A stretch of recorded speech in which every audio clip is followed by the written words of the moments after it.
Assalamualaikum warahmatullahi wabarakatuh. Kembali berjumpa dengan saya, Hetzman Arif, dari Forum News Network. Lama tidak dengar beritanya, lebih setengah tahun lebih, kita tidak pernah mendengar kiprah dari para staf khusus Presiden atau staf khusus milenial Presiden Jokowi. Dan kali ini, staf khusus milenial Presiden Jokowi kembali membuat heboh. Dan yang menjadi lakon atau tokoh dari cerita ini bernama Aminuddin Ma'ruf. Bukan Amin Ma'ruf ya, Aminuddin Ma'ruf namanya, agak mirip-mirip. Nah, Aminuddin Ma'ruf ini adalah staf khusus presiden, staf khusus milenial presiden yang diangkat untuk berhubungan dengan kalangan santri. Mungkin karena latar belakang dari Aminuddin ini karena dia mantan ketua umum pengurus besar Pergerakan Mahasiswa Islam Indonesia atau PMII yang berafiliasi ke Nahdlatul Ulama. Dan juga pada waktu Pilpres lalu, Aminuddin kalau tidak salah dia pernah menjadi sekretaris jenderal jaringan ulama muda pendukung Jokowi. Nah, pada waktu diangkat oleh Jokowi, disebutkan oleh Jokowi mengapa alasannya kemudian Aminuddin Ma'ruf diangkat sebagai staf khusus milenial. Ini santri, anak muda tapi santri. Aminuddin Ma'ruf, umurnya 33 tahun, pernah menjadi ketua umum PB PMII. Mas Aminuddin, saya minta keliling nanti ke santri, ke pesantren, untuk menebar gagasan-gagasan inovasi-inovasi baru. Karena saya yakin pesantren akan bisa melahirkan talenta-talenta yang hebat untuk memajukan bangsa ini. Anda tidak salah dengar dan salah baca. Dalam surat resmi dengan kop surat Sekretariat Kabinet Republik Indonesia, itu dengan sangat jelas disebutkan jenis suratnya adalah perintah.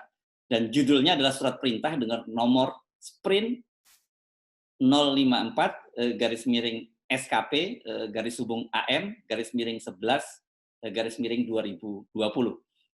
Dalam surat itu juga dinyatakan memerintahkan dalam ini tulisannya memerintahkan dalam huruf kapital ya, jadi huruf besar kepada 9 orang terdiri dari koordinator BEM Perguruan Tinggi Keagamaan Islam Negeri se-Indonesia dan para presiden badan eksekutif mahasiswa IAIN dari berbagai perguruan tinggi.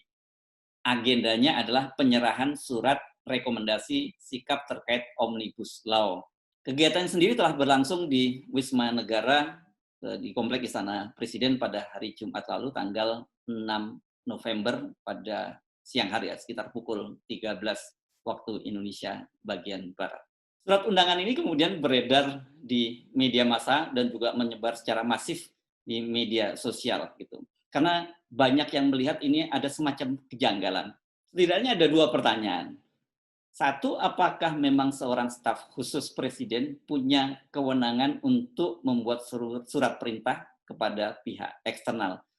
Yang kedua, apakah secara hierarki seorang staf khusus presiden itu posisinya lebih tinggi dari seorang presiden BEM sehingga dia berhak untuk mengeluarkan surat perintah? Inilah yang disoroti oleh Presiden BEM Universitas Islam Negeri Jakarta Sultan Rifandi, dan dia menyatakan kalau saja dia yang mendapat surat undangan itu atau surat perintah itu dia akan menolak. Coba kita ikuti perbincangan saya dengan Sultan Rifandi berikut ini.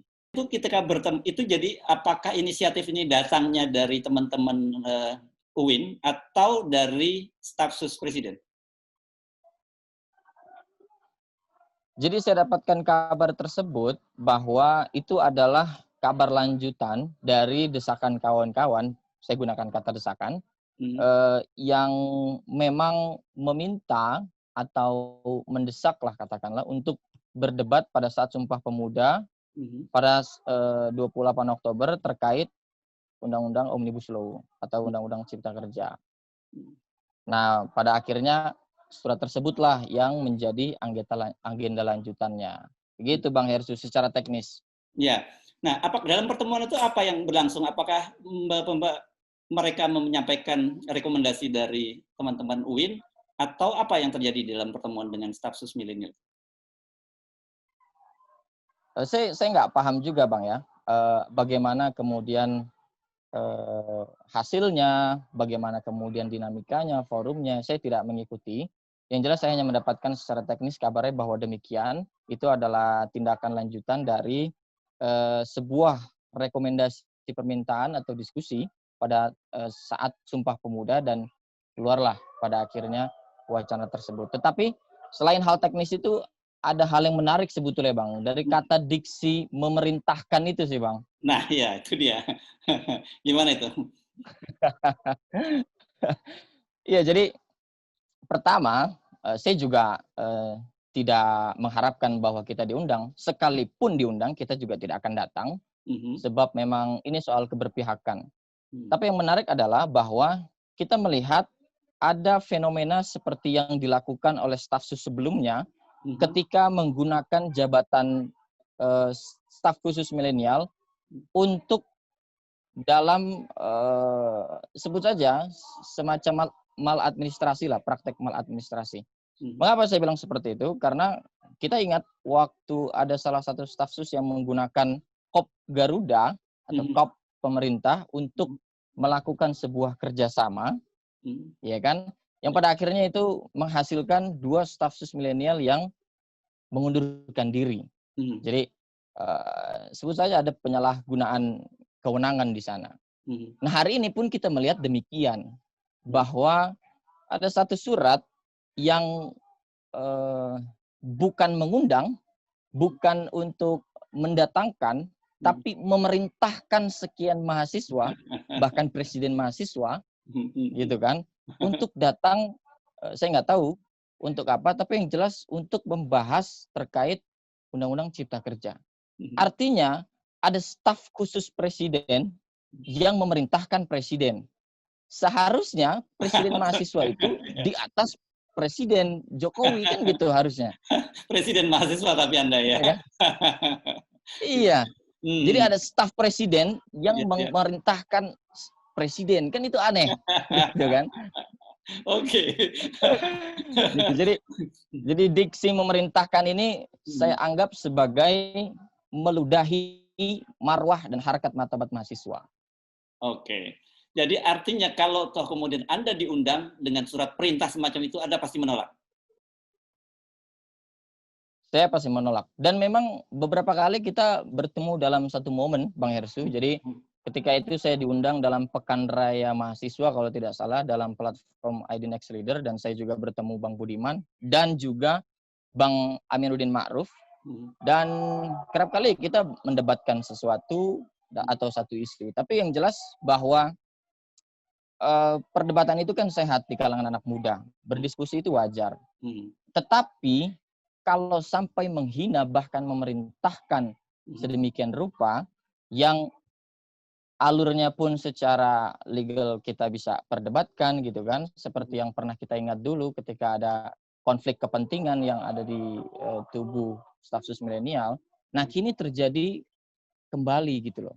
Kita sangat menyayangkan kenapa kemudian harapan yang seolah-olah bisa dibuat oleh staf-staf tersebut itu masih dipergunakan atau memperlihatkan cara-cara yang menurut saya sangat tidak elegan. Ya, ini ada kesan mereka mengedepankan kekuasaan gitu ya, posisinya karena mereka sebagai pejabat pemerintah dan kemudian melihat para aktivis mahasiswa itu sebagai orang yang bisa mereka perintah-perintah begitu. Iya, secara teknis pun demikian. Saya kenal dekat dengan kawan-kawan yang ada di nama-nama tersebut. Tetapi kalau cara untuk katakanlah berdiskusi ataupun berdebat dengan memerintahkan surat seperti itu, saya pikir sangat tidak etis kemudian kalau untuk dikeluarkan, apalagi sekarang tersebar kemana-mana. Karena begini Bang Hersu, kita ini kan representasi dari kampus, katakanlah mahasiswa atau presiden mahasiswa. Tanpa diperintahkan tersebut atau tanpa ada surat perintah tersebut, tanggung jawab etis kita sebagai mahasiswa itu memang berpihak kepada kepentingan publik.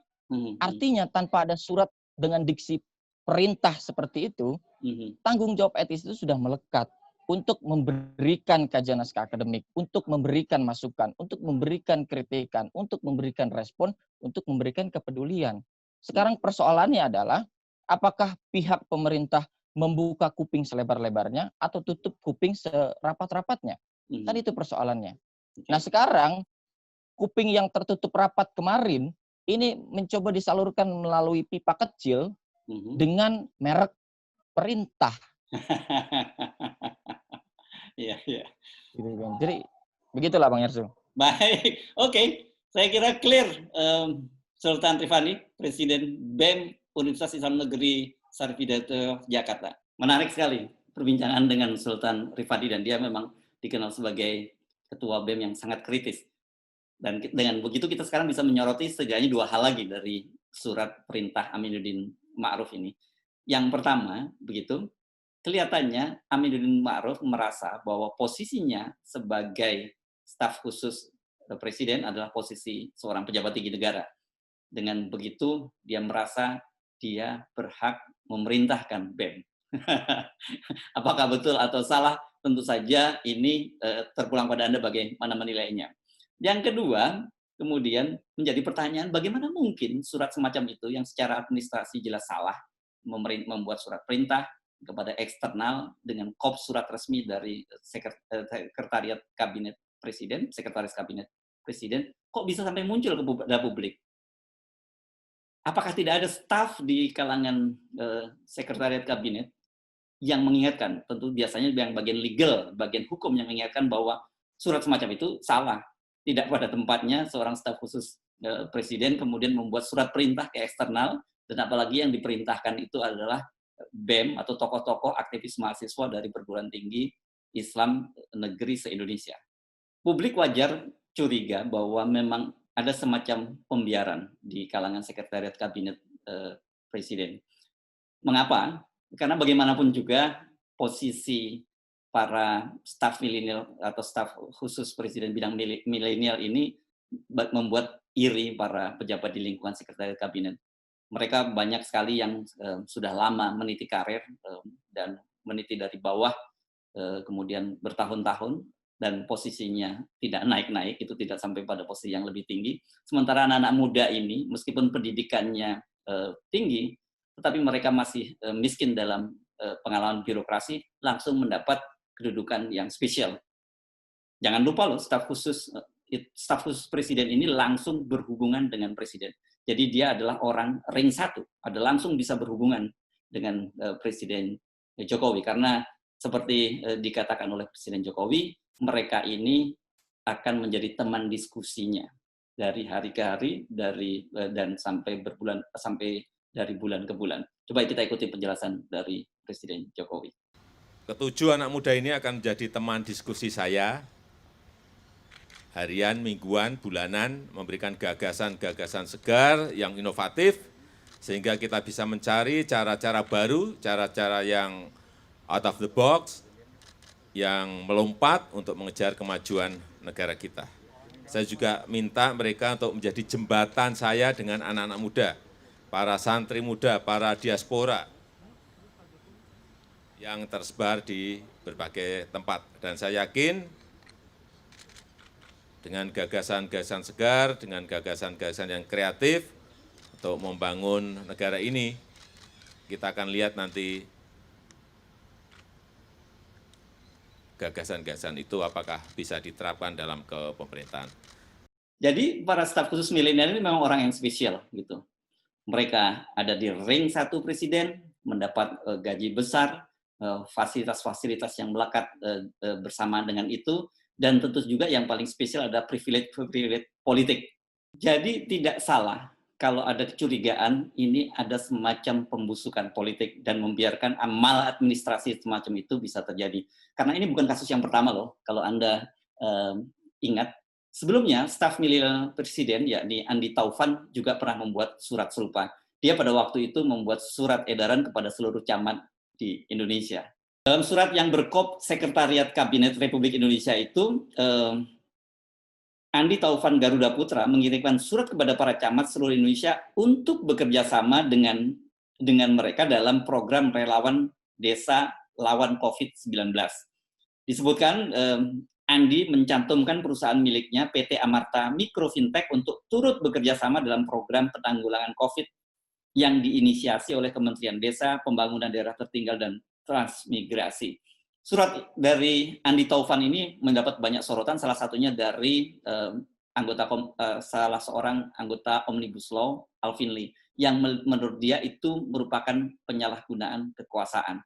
Dan akhirnya karena menjadi perdebatan yang serius, menjadi kontroversi, Andi Taufan mengundurkan diri. Selain Andi Taufan, staf milenial presiden yang mengundurkan diri juga Belva Devara. Belva Devara ini adalah pemilik aplikasi Ruang Guru, dan aplikasi Ruang Guru ini adalah salah satu fitur yang berada di Kartu Prakerja. Jadi program Kartu Prakerja, dan di salah satunya adalah aplikasi dari Ruang Guru. Ini juga tentu saja dinilai sebagai konflik kepentingan, karena bagaimanapun juga dia orang dalam pemerintahan, kemudian terlibat dalam program-program pemerintah yang anggarannya juga cukup besar. Kita ingat Kartu Prakerja itu juga merupakan program yang penuh kontroversi, dan kemudian rupanya tidak mau memilih berlarut dalam perdebatan semacam itu, Bevara kemudian mengundurkan diri, sama seperti Andi Taufan. Apakah skandal Andi Taufan dan juga kemudian Bevara itu yang kemudian berbuntut pengunduran diri juga akan diikuti oleh Aminuddin Ma'ruf? Kepada media, Aminuddin menyatakan bahwa surat itu sebenarnya bersifat internal. Jadi hanya pemberitahuan kepada unit kerja lain di lingkungan sekretariat kabinet bahwa dia akan melakukan kegiatan itu, menerima tamu dari luar. Dan untuk itu dia ingin mendapatkan fasilitas rapid test. Kita ketahui bahwa sekarang dengan protokol yang ketat semacam ini, setiap pengunjung yang akan masuk ke lingkungan Istana Presiden diminta untuk melakukan rapid test. Bahkan ketika akan bertemu Presiden Jokowi, lebih ketat lagi, dilakukan PCR. Tapi yang menjadi pertanyaan sekali lagi, kalau itu sifatnya internal, mengapa kemudian surat itu ditujukan kepada eksternal dan bahasanya adalah perintah?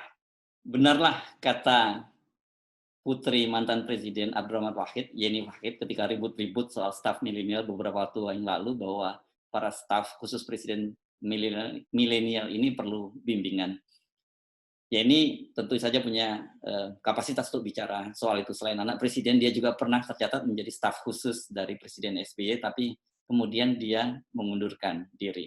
Nah, bagaimana kembali kepada kasus Aminuddin Ma'ruf?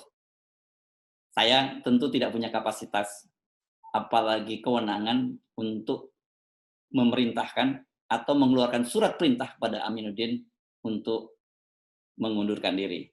Saya Hersuna Arif. Assalamualaikum warahmatullahi wabarakatuh.